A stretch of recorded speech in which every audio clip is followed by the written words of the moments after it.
Welcome back to the deep dive. Our mission today is an urgent one, and frankly, a pretty painful one for millions of football supporters. But for those of us interested in the mechanics of a spectacular sporting collapse, it's utterly fascinating. It is. We're diving deep, using the fallout, the sheer chaos, following Liverpool's recent 1-4 Champions League defeat at home against PSV Eindhoven as our central piece of evidence.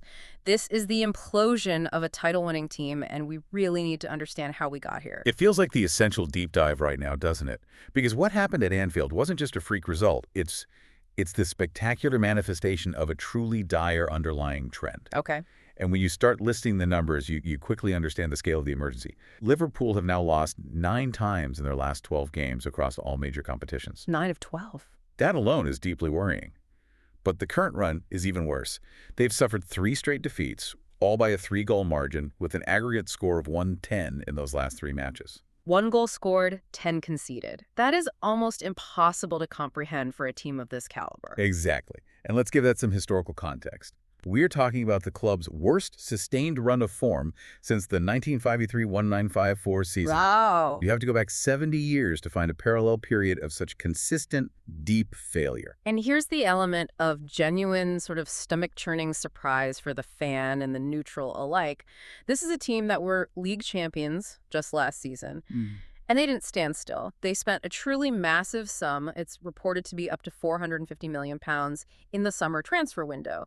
They brought in what were perceived to be marquee players like Wirtz, Isak, and Kirkez. Big names, big money. So the question we have to answer is fundamental. How does that level of investment and that recent pedigree of success correlate with this catastrophic, shocking drop-off?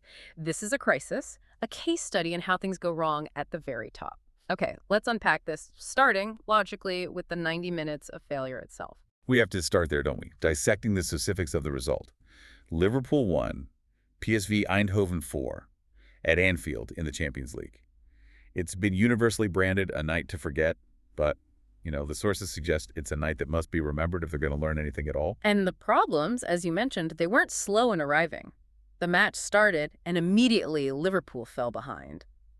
It continues that devastating theme of this slump. This was the 9th time in 12 games they've conceded the first goal. 9th time.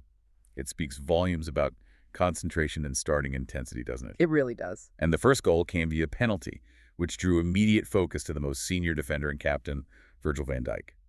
The incident itself was, it was controversial. The penalty was awarded after Van Dijk's arm came out, obstructing the attacker. Right, but he was claiming he was pulled over. He was. VVD himself argued he was being pulled to the floor, that he was destabilized. But the Spanish referee was absolutely clear. His hand was in an unnatural position, and it was deemed an infringement.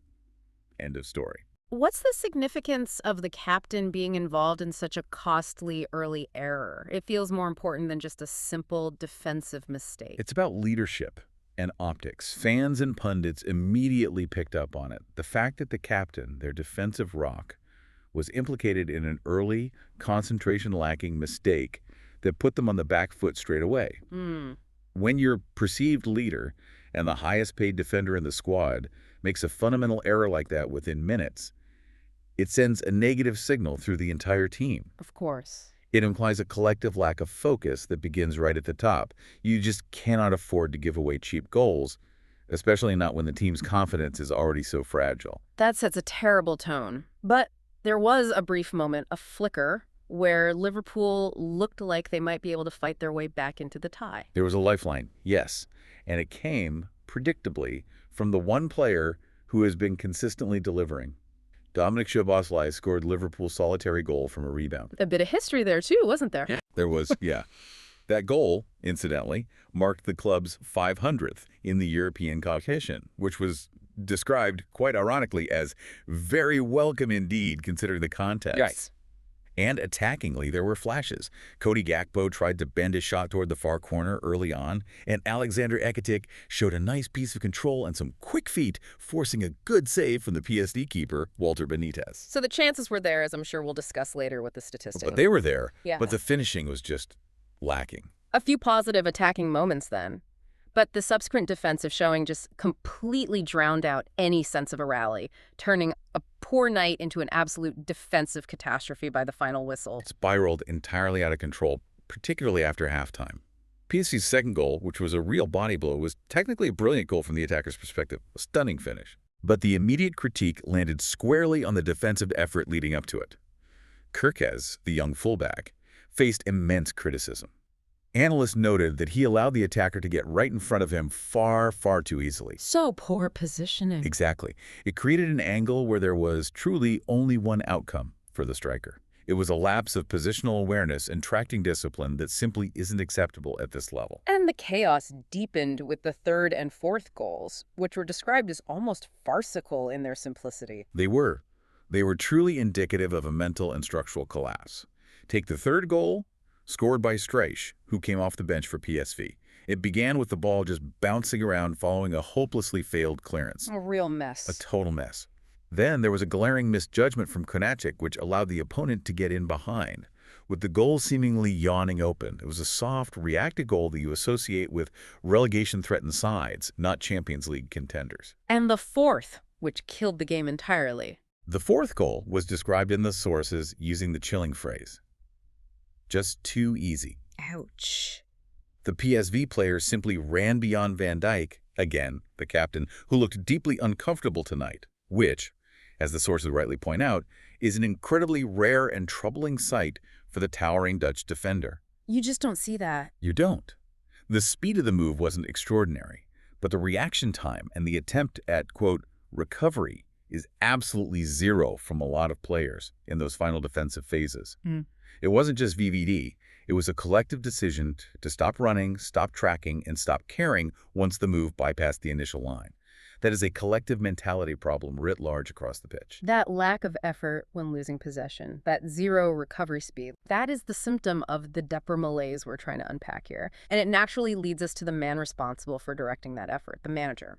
Here's where the drama gets really interesting. Arne Slot's post-match reaction. He didn't offer excuses. He admitted the result was a shock for everyone. Very, very, very unexpected if you look at the quality we have. He was startlingly honest, perhaps too honest. He took his public vulnerability a step further, stating explicitly before the match, and this quote is critical, "I'm also, like many others, almost confused. How is this possible with so much quality available that I cannot find a way of winning with my team?" As the chief executive, the coach, the man responsible for solutions, admitting publicly that you are confused, it seems like the ultimate admission of managerial failure, doesn't it? It strips away the illusion of control. It absolutely does. And this statement has created a massive, polarized debate among the fan base. We have to look at the two sides of this coin. Okay. On one hand, some argue this is refreshing, stark honesty, suggesting that, the Dutch have a way of saying what they really feel, prioritizing truth over cliché. They see it as an honest reflection of the baffling statistics, where the quality should translate into wins. But the opposing view must be far more damning. I mean, if the general has lost the map, how can the army follow? Precisely. The counter-argument is that this is a catastrophic sign that he has lost the plot, and even more concerningly, that he is out of his depth. For a manager to confess confusion publicly, send a devastating message to the dressing room and the fans, it makes him sound clueless. Others suggest it's almost arrogant, as if his tactics must be correct. Therefore, the players must be the problem, and he cannot comprehend why they are failing his perfect plan. It shifts the blame, albeit perhaps unintentionally. And what's he saying about his job? Well, Slot publicly maintains he is not worried about his job security, claiming his focus is elsewhere. But he does concede, "I need to do better." That latter point is certainly the minimal requirement. But the real issue isn't just Slot's quotes, it's his actions. Or rather, his lack of action. There's a deeply rooted belief among the fan base that Slot is exhibiting a catastrophic, stubborn streak, refusing to change a formula that is clearly broken. That is the core of the tactical criticism. Despite this sequence of terrible results, 3 straight, 3-goal defeats, 1-10 aggregate, he is heavily criticized for refusing to alter either his fundamental tactics or his starting lineups. And the fans are noticing. Oh, they're noticing. The general fan sentiment on social media is scathing. He repeats the same exact rubbish every week.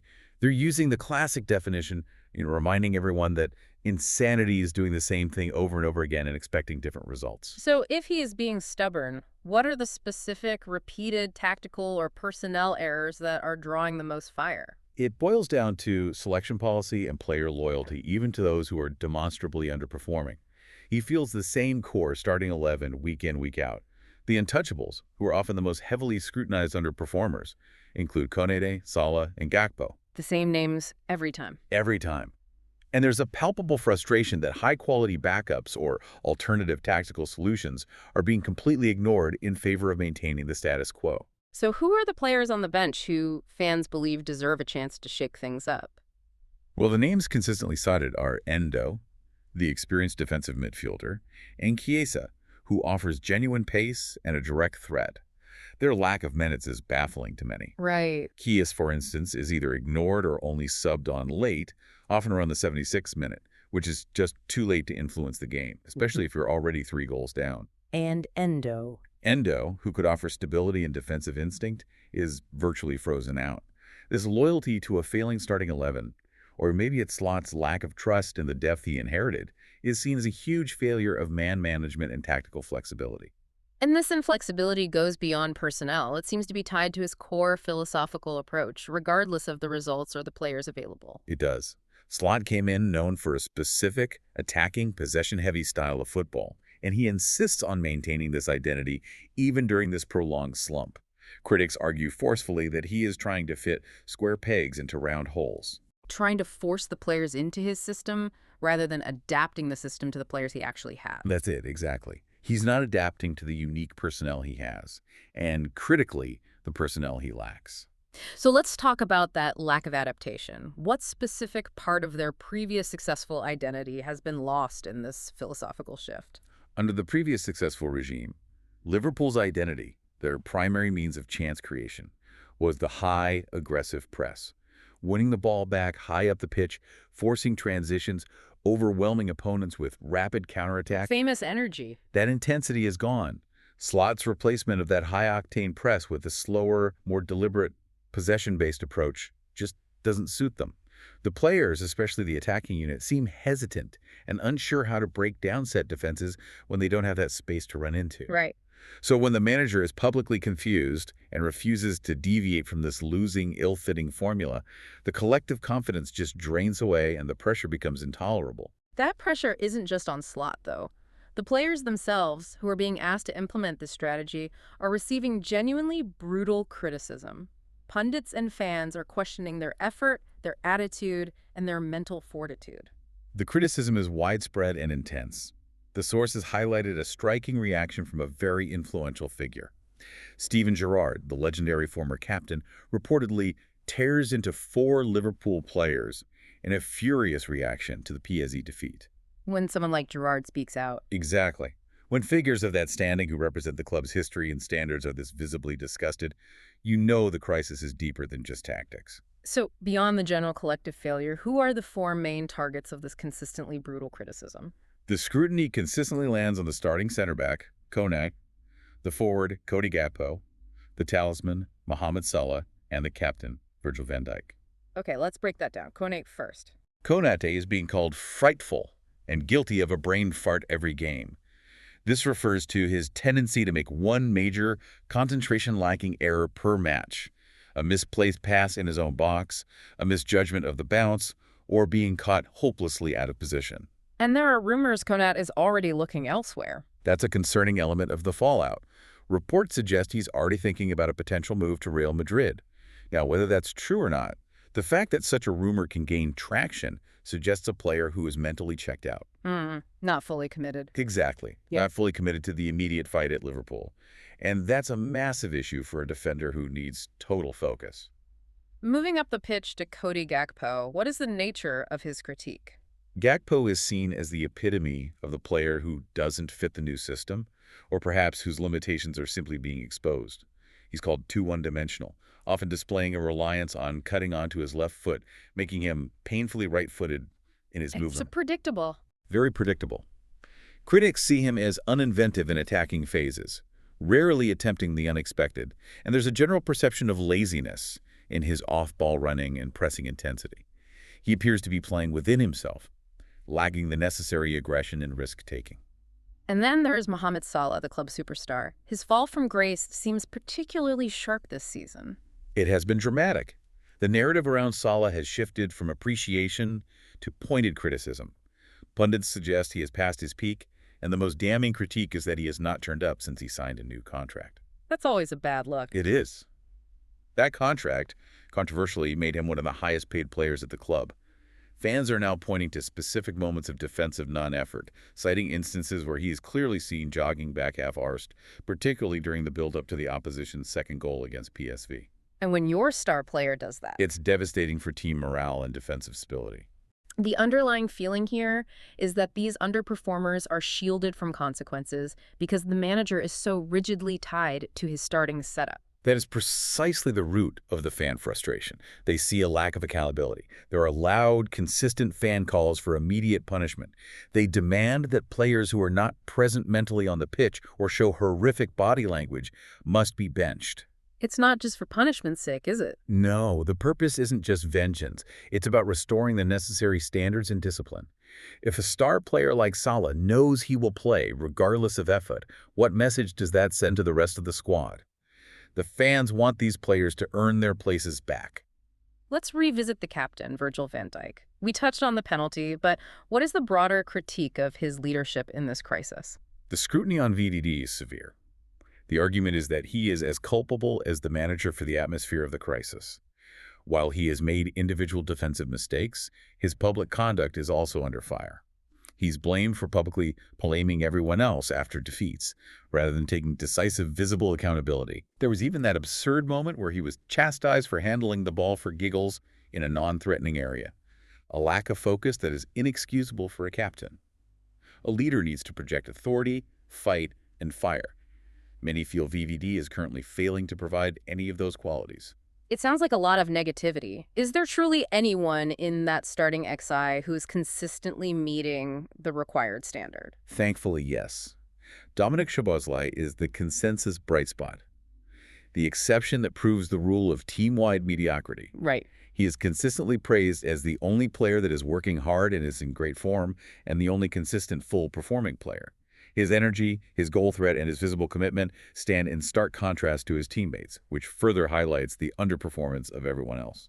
That leads us to the critical dynamic behind closed doors. Does Arne Slot still command the respect and effort of the dressing room? Is this just a confidence slump, or has the manager truly lost the players? This is the man management conundrum, and the opinion is very much split. On one side, some fans think the team looks neutered and confused, meaning they're trying to execute Slot's flawed instructions, but are just hampered by uncertainty. Okay, so they're still trying. But on the other side, a growing number of observers believe the player's just not playing for him no more. This suggests a critical, irreparable breakdown in the manager-player relationship, which is terminal in modern football. And the sources naturally draw a sharp contrast with the man Slot replaced. The shadow of his predecessor is long. It's an unavoidable comparison. The former manager, Jurgen Klopp, was revered for his immense charisma, his emotional intelligence, his ability to cultivate a fierce, almost familial bond with his players. His man management skills were world-class. A huge personality. A huge personality. Slot, by comparison, is seen as lacking that. He doesn't appear to have the emotional connection needed to steer the team through this critical period, which analysts have termed a combination of grief, rhythm, and confidence thing. The entire club structure, from the star players down, seems to be struggling profoundly without the profound cultural alignment and emotional shield that Klopp provided. This discussion has been rich in emotional analysis and observation, but we have to back this up with cold, hard data. So let's pivot and look at the numbers, because the statistics paint a truly confusing and, quite frankly, contradictory picture of this crisis. This is perhaps the most intellectually confounding element of the entire situation. The expected goals, or XG paradox. We need to be very precise here for the listener. Yeah. XG measures the probability of a shot resulting in a goal, factoring in location, type of assist, and so on. Right. In Liverpool's last 3 catastrophic matches, their total expected goals figure was 6.59. Their opponents, meanwhile, was 5.39. Wait, so if they had a higher XG, statistically, they created better and more chances overall than their opponents. Correct. Based purely on the quality and volume of chances created, Liverpool should have been ahead in the aggregate scoreline. They should have scored roughly 6 or 7 goals and conceded about 5. Yet the actual scoreline over those 3 games was Liverpool 1 and their opponents 10. That is an almost impossible gap between mathematical expectation and brutal reality. It's statistical variance swinging against you with the force of a hurricane. It's not just unlucky, it suggests a profound systemic issue in 2 crucial areas: finishing and chance prevention. Okay. Let's drill down into the PSV game itself to illustrate the paradox. Liverpool generated 2.99 xG off an astonishing 27 shots. 27. PSV, conversely, scored 4 goals from only 9 shots, registering 2.39 xG. So Liverpool took 3 times as many shots as PSV, yet PSV scored 4 times as many goals. What does that tell us about the quality of those 27 Liverpool shots? It illustrates a massive failure. It means Liverpool are relying heavily on low-percentage opportunities. Imagine you have 27 attempts with a machine gun, but the targets are constantly obscured by defenders. That's Liverpool's attack. Right. They are shooting often, but poorly. Chances taken from bad angles, outside the box, or through clogged defensive lines. Conversely, PSV scoring 4 goals from only 9 shots tells you that the chances Liverpool conceded were incredibly high quality. Uncontested shots in the 6-yard box, or clear one-on-ones. In other words, Liverpool are gifting free goals by allowing opponents to have these high-quality, clinical chances where they have space and time to set up and shoot. And simultaneously, Liverpool's forwards are wasting the opportunities they do create. Exactly. They are giving away sniper rifle opportunities while only taking machine gun pot shots themselves. As one sharp critique noted, generating a high XG from 30 low-quality shots is far worse, tactically speaking, than generating a slightly lower XG from 5 high-quality, clear-cut chances. And Liverpool are doing the former. The former, yes, which signals desperation and a lack of creative penetration against set defenses. Now, we need to address the crucial factor that skews these XG numbers and prevents them from painting the full, accurate picture of defensive fragility, and that's the game state effect. This is vital context that explains why the opponent XG figure, that 5.39 over 3 games, looks deceptively low. The game state refers to the score at any point during the match. As we noted, Liverpool are conceding the first goal incredibly early. Often within 15 minutes, a negative club record. A record, yeah. So if PSV score in the 10th minute, how does that fundamentally change the tactical dynamic for the rest of the game? It changes everything. Profoundly. When opponents take the lead that early, they immediately change their strategy. They sit deeper, reinforce their defense, and are happy to surrender possession. They no longer need to attack or rack up high XG figures. They transition to a counterattacking posture, often relying on set pieces or long balls. While Liverpool are forced to chase the game for 80 minutes. For 80 minutes, yes. And when a team chases, they take massive risks. They push their fullbacks high, they launch more attempts. This action artificially inflates Liverpool's XG figure because they are taking many shots, even if a lot of those are rushed or low-quality, chances because the box is full of retreating defenders. So the opponent XG is low, not because Liverpool are defending well for 80 minutes, but because the opponent is already winning and doesn't need to attack, successfully forcing Liverpool into taking desperate low-percentage shots. It makes Liverpool's actual defensive fragility look statistically less severe than it is in reality. Precisely. It's a vicious cycle where a lack of early concentration leads to an early concession, which forces a tactical scenario that highlights their finishing flaws and hides the true extent of their structural defensive failure. Beyond the match-by-match stats, this collapse seems to be rooted in a structural, flawed foundation, particularly in terms of squad construction and the tactical shift Slot attempted. The recruitment strategy is under intense scrutiny, even with the £450 million spend. There's a consensus that the new players, despite their individual potential, don't fit their tactics. Or, more accurately, they don't possess the aggressive temperament required to implement the press-heavy system they previously relied on. Which we said they've lost. That successful identity, the high aggressive press, led by high-energy players, it's gone. Slot has insisted on this new, possession-based approach that analysts firmly say doesn't suit them. Let's elaborate on why those big money signings like Isak and Wirtz are considered a bad fit for the current tactical framework. Well, the system they transitioned away from required forwards with relentless energy and transition speed. Players who could press high, recover quickly, and thrive in chaos. While Wirtz and Isak are talented technicians and goal scorers, the critique is that they are less suited to the intense, non-stop pressing required. They lack that aggression. The sheer aggression and high-speed energy of former players in those roles, yes. They are possession players, but Slot is forcing them into a high-octane environment that the team's engine room can no longer support, particularly when the midfield lacks defensive stability. That brings us back to the specific squad gaps that are now being critically exposed in every single match. The two clear weaknesses are center-back depth and defensive midfield. At center back, the situation is precarious. Konate is performing poorly and is rumored to be thinking of moving, and Joe Gomez is chronically injured, meaning Slot can't rely on him. And they sold a young defender too. They did. The club made the questionable decision to sell young Kwanzaa and failed to secure a primary defensive target like Mark Guehi. This left them dangerously exposed when a defender's form inevitably dipped. And the defensive midfield situation sounds even more critical, as it dictates the stability of the entire formation. It is the linchpin of the failure. There is a distinct lack of a proper defensive midfielder, a genuine number 6. Slot has attempted to force Ryan Gravenberch, an inherently offensive box-to-box player, into this failed number 6 role. Not a natural fit. Not at all. Gravenberch, despite his talents, lacks the positional discipline and defensive instinct required to screen the back four. He gets caught high, exposing the center backs. Meanwhile, the one natural, experienced defensive midfielder they do have, Endo, is consistently ignored. Even when they're crying out for that stability. Yes, even when defensive stability is desperately needed. So what is the collective result of this tactical and personnel failure? The entire defense is completely and utterly exposed.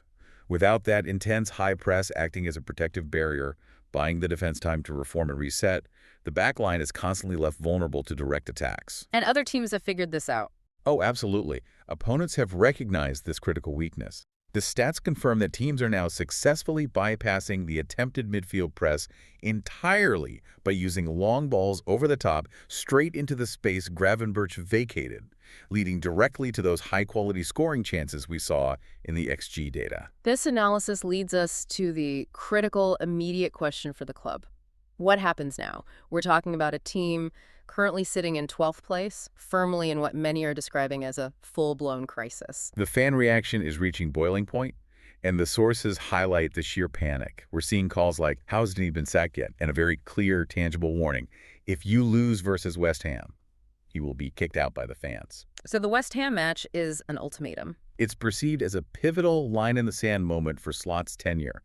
The relationship with the supporters is hanging by a thread. And the success Slot achieved just last season winning the league is now being weaponized against him. Absolutely. The success narrative is being completely inverted. His league title is now cynically attributed to a perfect storm, including rivals being ravaged by injuries or being inconsistent, alongside a phenomenal season from Salah. Right. Now, without that perfect storm, Slot risks being dismissed as a one-season wonder, proving he couldn't replicate the success when faced with genuine adversity and expectation. While Liverpool suffer internally, their historical rivals are, predictably, reveling in the misery. We've seen a clear flare-up of the long-standing footballing rivalries. Rival fans, particularly those of Manchester United, are openly and unapologetically enjoying Liverpool's ongoing misery. They're quick to point out the massive summer spending juxtaposed with the abysmal results. And the nicknames have started. Oh, yes. They have moved quickly to label Slot with derogatory comparisons, calling him the Dutch Rodgers, a reference to Brendan Rodgers, a manager whose tenure saw a similar tactical rigidity and a collapse after an initial successful period. And the other comparison, which feels perhaps even more targeted, the nickname Arne Ten Hag, comparing him directly to Erik Ten Hag. This comparison is particularly potent, because Ten Hag is another Dutch manager who achieved some initial success after significant spending, only to face severe regression and instability shortly after. Rival fans see Slot's crisis as Ten Hag 2.0. Another high-profile Dutch manager failing to translate their philosophy to the English game. That's the narrative, yes. Despite United's own significant problems, I mean, they recently lost to a 10-man Everton. this is still an unmissable moment for rivalry gloating, isn't it? It absolutely is. Yeah. This is football heritage. United fans feel they had to endure years of Liverpool's success and smugness, and despite being in the metaphorical sewage themselves, this is their moment to gloat. Right. They see Liverpool's failure as validating their own struggles. At least they aren't losing 1-4 at home in Europe after £500 million of spending. It's a key part of the rivalry culture. Looking forward, the immediate future seems entirely defined by Slot's willingness, or lack thereof, to abandon his core philosophy, especially ahead of that pivotal West Ham match. That rigidity remains the key variable. He continues to select and stick with the key underperformers, Salah, Gakpo, Konate, and resists trying any new formation or tactical setup. Even though there are suggestions out there. Oh, analysts are screaming for pragmatic change. There have been specific suggestions, for example, for a change to a 4-4-2 diamond formation, specifically including Endo at defensive midfield to provide protection and stability, pushing Gravenberch slightly higher where his natural offensive tendencies can be useful. But the sources suggest Slot simply won't budge. He won't. He's caught in a psychological trap where changing the system means admitting the core philosophy he built his reputation on is failing. He's caught between faith in his long-term system and the immediate, brutal, short-term demands of elite European football where results must come first. So, in conclusion, we are witnessing a perfect storm contributing to the spectacular collapse. It's not one single factor. That's the definitive synthesis. It's a terrible confluence of contributing elements. Firstly, a significant decline in form and effort from key high-profile players. Secondly, compounding injuries to crucial individuals like Frimpong, Bradley, Allison, and the strategic loss from Trent Alexander-Arnold's exit. Thirdly, poor recruitment decisions. And fourthly, and perhaps most crucially, Slot's own unwillingness to abandon his core philosophical approach. It's crystal clear that Liverpool still possess world-class quality in that squad, but they are currently completely undone by a lethal blend of collective confidence issues, tactical rigidity at the top, and genuinely startling individual errors, a combination so perplexing that even Arne Slot admits it leaves him confused. And that profound state of confusion is the problem. This situation is far more complex than just a bad coach or bad players. It represents a profound cultural and structural misalignment post-Klopp. He stepped into a structure that required more than just coaching. It required charismatic man management and crucial tactical flexibility. The core question remains, can Arne Slot humble himself enough to break his own cycle of stubbornness, pivot away from the demonstrably failed philosophy, and introduce the necessary pragmatism before the ownership, who value long-term stability, decide that immediate, decisive change is needed to prevent irreversible damage? That is the gamble, isn't it? We've meticulously established that Liverpool's core problem isn't a lack of chances, as evidenced by the generous underlying XG statistics, but a total failure to convert them combined with a total breakdown in defending high-quality opposition chances. If Slot continues to rely purely on the underlying numbers suggesting they should be winning, trusting that statistical regression will eventually favor them, how many more catastrophic scorelines like 1-4 or the wider 110 aggregate will it take before those statistical promises cease to matter entirely and the negative outcomes become truly irreversible, potentially costing the club European football entirely next season? That reliance on the theoretical numbers when the real-world performance is so toxic is the biggest gamble of his career.